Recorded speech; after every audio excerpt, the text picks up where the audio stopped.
and welcome to Leaders of Tomorrow, India's only daily television platform for small businesses. Over the past 7 years, we've understood what matters most to you, the entrepreneur. And in year 8, we're taking head-on 2 of your most pressing concerns, that of funding and mentoring. I'm Sunanda Jayaseelan. Tonight, on our special series, Ballantine's Golf Retreat presents Undaunted Greats. Spotlight is on Deepak Garg of Rivigo. On the other side of a break is Redbus.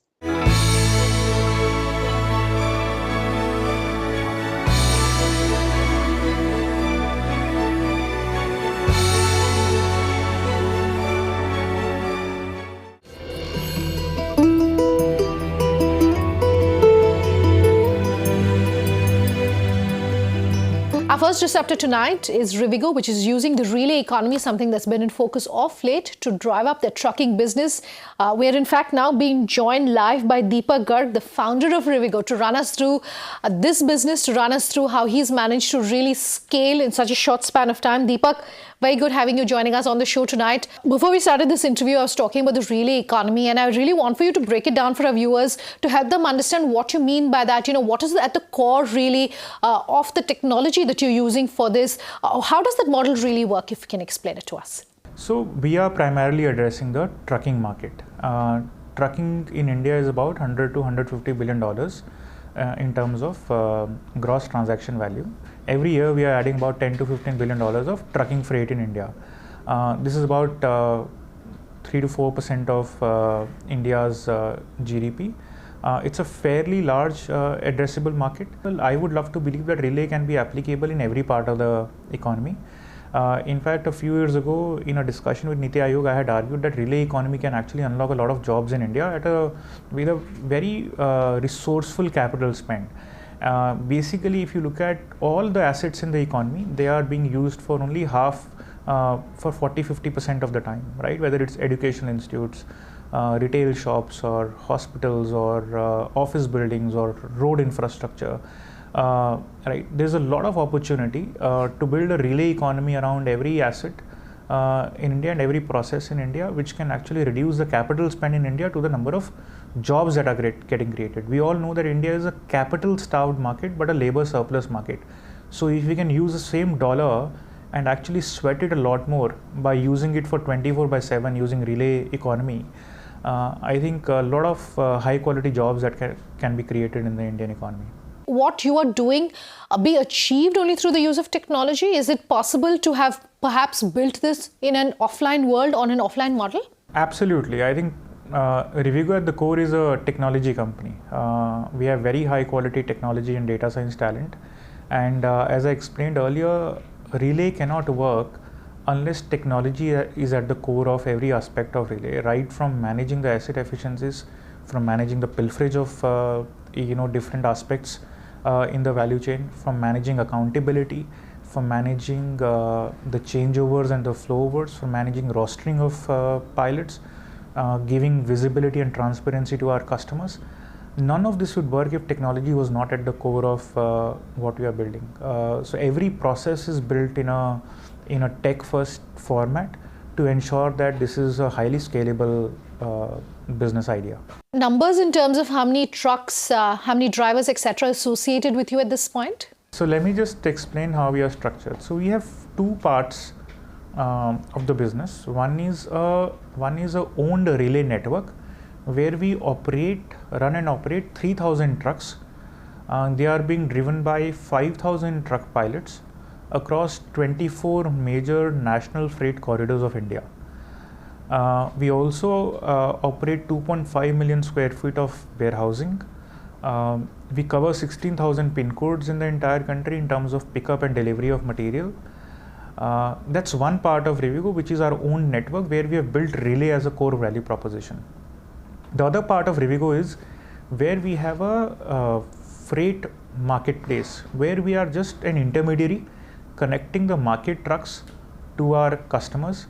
We provide technology to the fleet owners and we provide technology to the customers, and they come around and execute a transaction. We run the price exchange, we run the payment platform, and we ensure that the quality of the transaction is maintained. On this platform, we have about 100,000 trucks which are associated with Rivigo, which are not owned by Rivigo. our idea is to make these trucks also into smart and relay trucks by giving them the IoT sensors which we have built for our own trucks, and by giving them the truck pilots eventually in a relay as a service format. One of the things I like to talk about is that India is going to face a huge and a chronic shortage of truck drivers.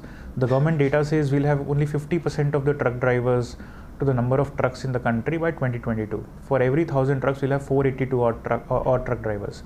As we enter the era of truck driver shortage, we want to give relay as a service as an option to the individual small fleet owners, people who are owning 3-5 trucks.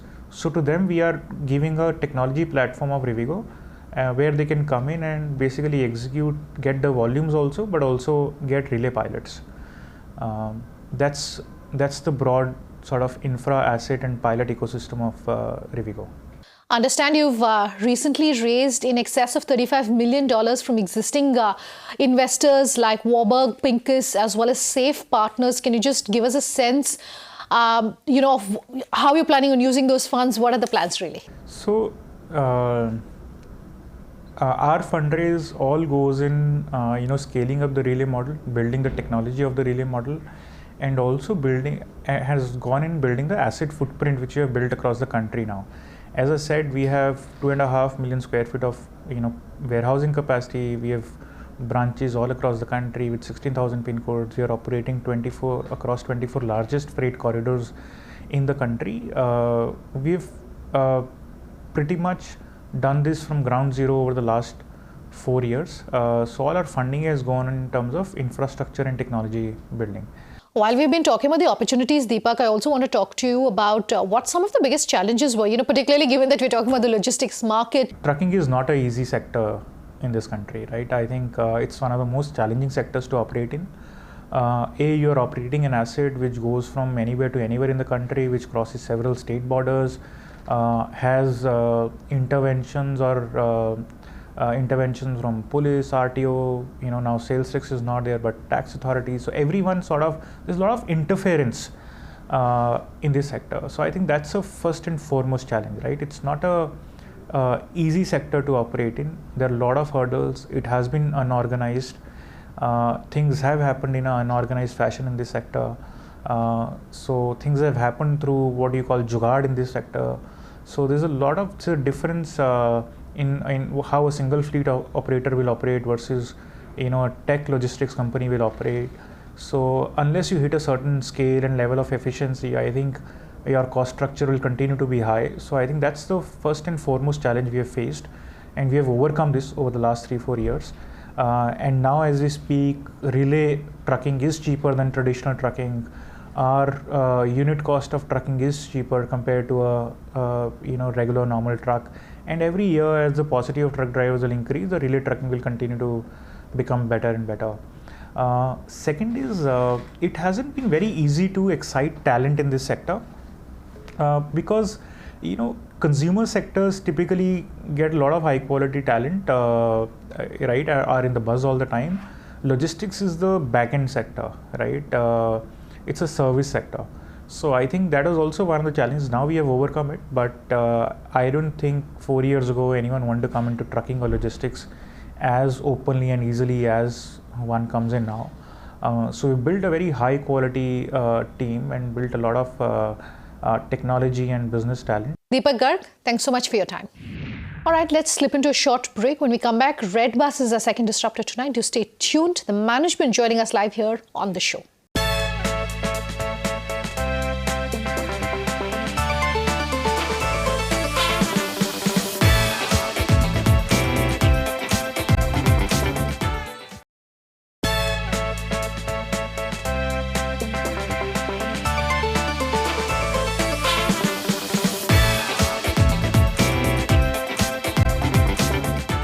Welcome back. You're with us here on Leaders of Tomorrow.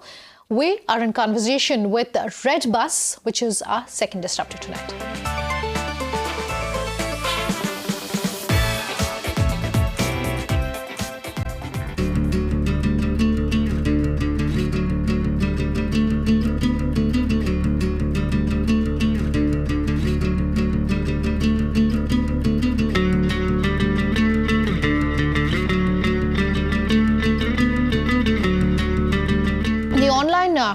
bus ticketing in the online travel ticketing space has been changing rapidly. We've seen a lot of innovation there.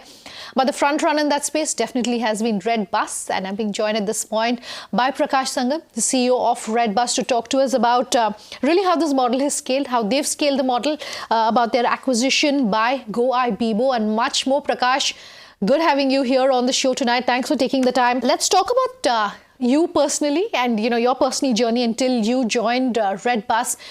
It was essentially a founder-led organization. What about the vision perhaps? What about the growth story perhaps drew you really to this business? Hello Shrinda, thank you for having me.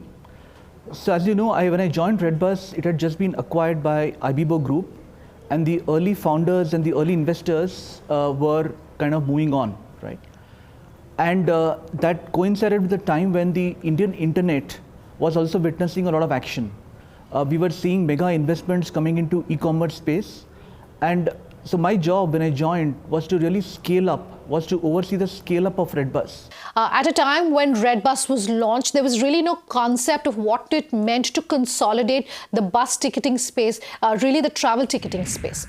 What has led that, and what was that initial journey like? Yeah, so the business model that we operate for our primary business, which is intercity bus ticketing, like you said, is that of a marketplace. So we have got sellers who list and market themselves on our platform, and we have got passengers who come in and buy tickets of those sellers, which are bus operators. And the business model that we have is that of charging commission from the sellers who are listed in the marketplace. And that model has not changed, that continues. The commission that we charge from bus operators is the same as what they were paying to the traditional modes of distribution, which are agents or their own booking counters. So what has really helped galvanize the adoption of online ticketing amongst bus operators is the fact that distribution through online modes is often the cheapest for them, right? Because while we are charging the same commission, there is a lot more cost associated with offline ticketing. You have to think about collecting cash. There is a chance of pilferage. The cash flows are not predictable. There could be bad debts with agents. So the cost of distribution, the overall cost is much more expensive when somebody is doing it offline, and online it's cheaper. And that is what has led to the fast adoption of online ticketing amongst all our seller base. And we have continued to be on the same model, and despite the fact that we have grown by leaps and bounds, the commission that we charge from our sellers has remained the same. The fact that you were acquired by GoIbibo, I understand 6 to 7 years ago. So for a small entrepreneur who is perhaps in this space, wants to know about consolidation, wants to know how things are changing, what advice would you have for them? Yeah, so Redbus got acquired by Ibibo 6 years ago, and in fact, we had another big event when Ibibo Group itself merged with Make My Trip about 2.5 years ago. So in a short life of about 12 years that Redbus as a business has had, we have had multiple ownership structures, so to say. In our case, when Ibibo bought Redbus, it was a complementary product for them, because Ibibo was more stronger. GoIbibo as a brand was obviously focused not on buses, they were in flight ticketing, and they wanted to build a big business in the hotel space. So bus ticketing was complementary, and they wanted more of an inroad into the travel segment, and that is why they bought Redbus. So as long as you are complementary, life becomes a bit more easier because your plans can continue the way they are. It becomes slightly tougher when you're being acquired and your business are being integrated into another company, right? Sure. So in our case, we have not undergone that experience. So given that it's been a complementary business, we have had a pretty good experience with this. We got a lot more investment. We got strategic backers. We didn't have, earlier there were financial investors who were looking for an exit after 7-8 years. But with Ibibo coming in, with the parent company being Naspers, and now Make My Trip Group, they're all strategic investors, and they are in it for the long term. And that gives us a lot of freedom in the way we are able to then think of our long-term plans, think of our investment structures, the kind of horizon in which we're looking at returns on investment. So it's been a very healthy and welcome move in that sense to get acquired. Let's talk about Red Hotel, which I understand is your hotel offering. What more can you tell us about that? How are you promoting it, etc.? What can you share? Look, Shuranda, we started hotels when we were part of IBIBO Group, and their Go IBIBO was the major brand in hotels, and the role for Redbus was to target the budget traveler and focused on hyper locations around bus stops and railway stations, and giving some value-added features like early check-in, because most of the travel with train and buses is overnight, right? But then, as I said, 2.5 years ago, we merged with Make My Trip, and then we had 3 brands in our portfolio: Make My Trip, Go IBIBO, and Redbus. And as you would know, Make My Trip is also a very formidable player in the hotel space. Sure. So we as a group, we decided that it is better to focus our energies on Make My Trip and Go IBIBO, and the flanking roles that we were planning to play between Go IBIBO and Redbus could better be played between Make My Trip and Go IBIBO itself.